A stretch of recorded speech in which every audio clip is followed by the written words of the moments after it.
Why humans are never truly satisfied.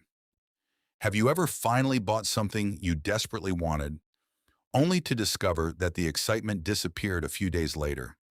Or spent years chasing a dream, finally reached it, and immediately started wanting something even bigger? It almost feels unfair.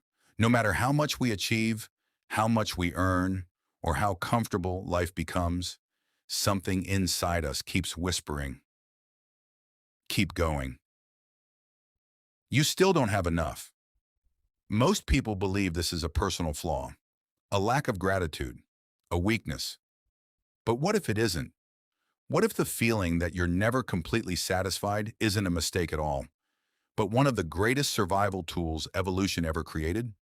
To understand why, we have to travel back to a world where satisfaction could be deadly. Imagine living 100,000 years ago.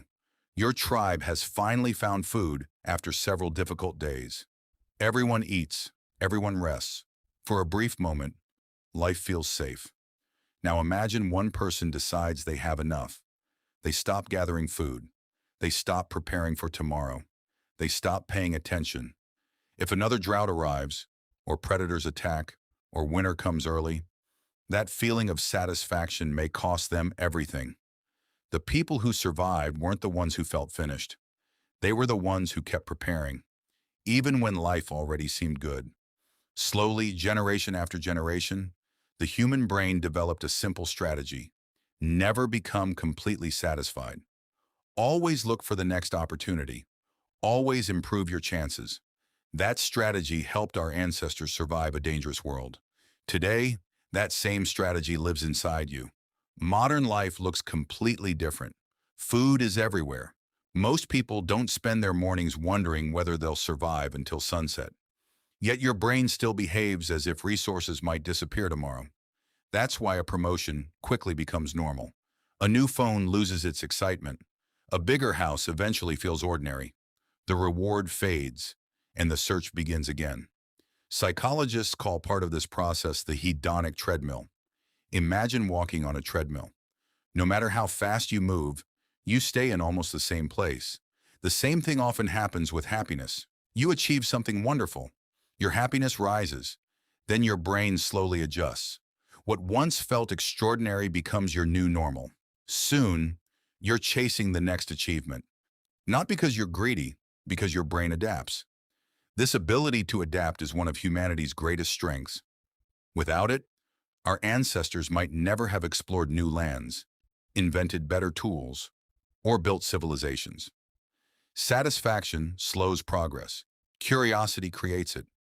Think about the history of humanity. Fire wasn't enough.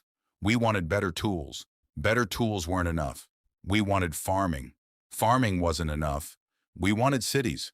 Cities weren't enough. We built machines, computers, the internet, artificial intelligence. Every generation inherits a better world and immediately begins searching for something even better.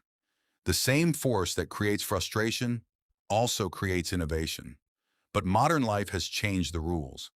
Companies understand something our ancestors never faced. If people remain satisfied, they stop buying. So the world constantly reminds you of what you don't have. Advertisements rarely say, "You're doing just fine." Instead, they whisper, "You could look younger. You could earn more. You could own something better." Social media amplifies the effect. Every scroll reveals another vacation, another success story, another perfect home, another seemingly perfect life. Your brain compares automatically, not because it enjoys comparison, because comparison once helped humans understand their position inside the tribe. Thousands of years ago, knowing who had more resources, more allies, or greater status could influence survival. Today, that ancient instinct follows you into the digital world. Yet the people you're comparing yourself to aren't your tribe anymore. They're millions of carefully edited moments from strangers across the planet. No brain evolved to handle that. This creates a strange illusion. The more possibilities you see, the more incomplete your own life begins to feel. Ironically, history suggests that having more choices doesn't always create more happiness. Sometimes, it creates more uncertainty. What if you chose the wrong career, the wrong city, The wrong relationship? The wrong opportunity? When every path remains open, every decision feels heavier. Ancient humans rarely faced this problem. Most decisions were immediate.